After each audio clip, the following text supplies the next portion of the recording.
Good evening, everyone. Today's international news isn't good. Paraguay Congress set on fire amid presidential controversy. Demonstrators in Paraguay have set fire to the country's Congress amid violent protests against a bill that would let the president seek re-election. Protesters stormed the legislature, breaking windows and fences. The country's 1992 constitution, introduced after 35 years of dictatorship, strictly limits the president to a single 5-year term. But sitting President Horacio Cartes is attempting to remove the restriction and run for re-election.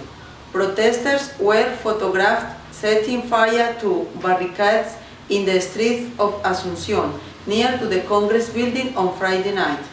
The AFP news agency said the protesters had managed to break into the building and ransacked the offices of those who backed the bill, setting several fires. Police used rubber buildings, the weather can to disperse the crowd. Early, the crowd took to the streets following a private meeting of senators which approved the bill to amend the Constitution. The bill must also be approved by the other House of Parliament, the Chamber of Deputies, where President Carter's party holds a majority.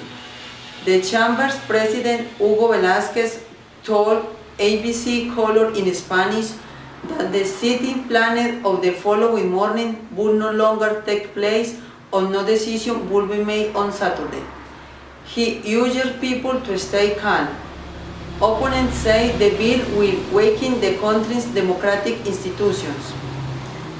Paraguay was controlled by dictator General Alfredo Stroessner, who seized power in a coup from 1954 until 1989.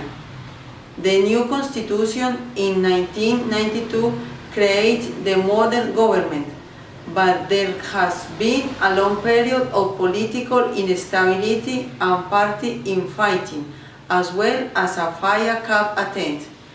President Carter's term is due to end in 1918.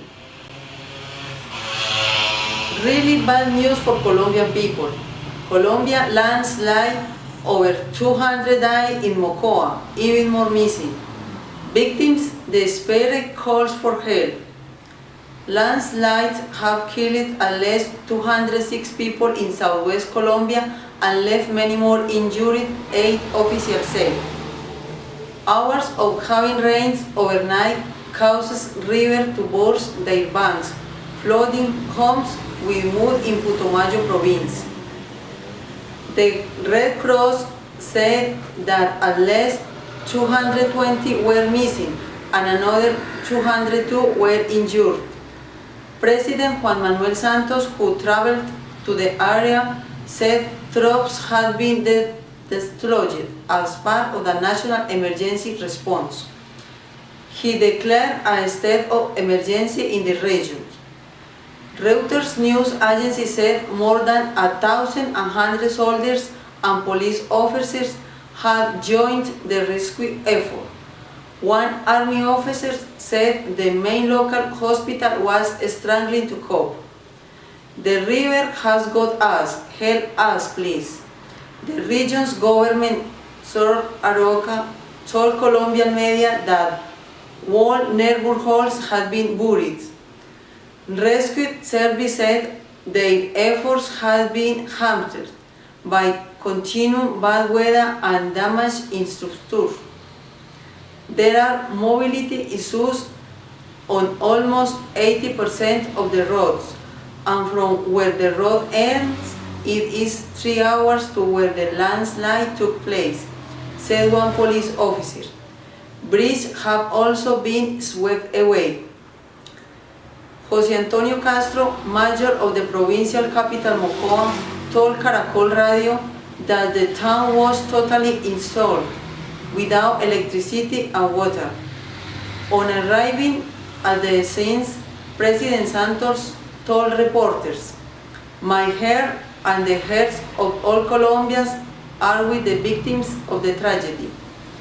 An alarm had sounded as the river's leaves rose, leading many people to leave their homes for shelter and avoiding wider loss of life, Colombia's El Tiempo newspaper said. The mudslides were caused by the rise of the Mocoa River, and three tribulators, a representative for the National Disaster Risk Management Unit, told AFP news agency. Rescue Service said 17 nail-holders had been affected, and Mr. Castro said his own house had also been destroyed. "The mud is up to the roof," he told Caracol Radio. The regions bordering Ecuador and Peru is heavily dependent on agriculture and the petroleum industry, where landslide and heavy rains are common in the mountainous area. March was Colombia's rainiest month since 2011, according to the State Meteorological Agency. In Nebel, Peru, more than 19 people have died since the start of the year because of unusually heavy rainfall, which also caused landslide and flash floods. Sport news. World Anti-Doping Agency figures show 14% rise in doping sanctions. More than 1,900 athletes were sanctioned for doping in 2015. New World Anti-Doping Agency figures show. The 1,929 punishments for failed drug tests were an increase of 14% of the previous year, when 1,693 doping offenses were carried out. WADA says increasing focus on investigation, intelligence gathering, and whistleblowing are behind the rise. Recent events have shown investigative work is becoming ever more important, says WADA President Sir Craig Reed. However, he added that testing remains vital to detecting doping. Last year, McLaren report, which found more than 1,000 Russians benefit from a state-sponsored doping program between 2011 and 2015, was commissioned by WADA following evidence from whistleblowers. The report led to Russians being banned from international athletics competition as well as last summer's Paralympic Games in Rio. Meanwhile, the International Olympic Committee is retesting hundreds of doping samples from the 2008 and 2012 Olympic Games based on tracked intelligence. More than 100 athletes have already been sanctioned as part of the retest program. The latest WADA figures, though, are based on 2015 data. Its 2015 anti-doping rule violations reports shows there were 2,522 adverse analytical findings from 2,029 412 samples, on which 1,929 led to action against athletes. The number of samples taken was 5% of the 1,270,762 taken in 2014. The figures do not include more than 1,700 tests and 1,205 tests which were not processed through WADA's anti-doping administration systems.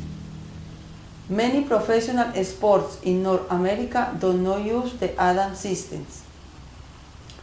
The figures also shows Russian athletes have the most anti-doping rule violations, in 2015 with 176.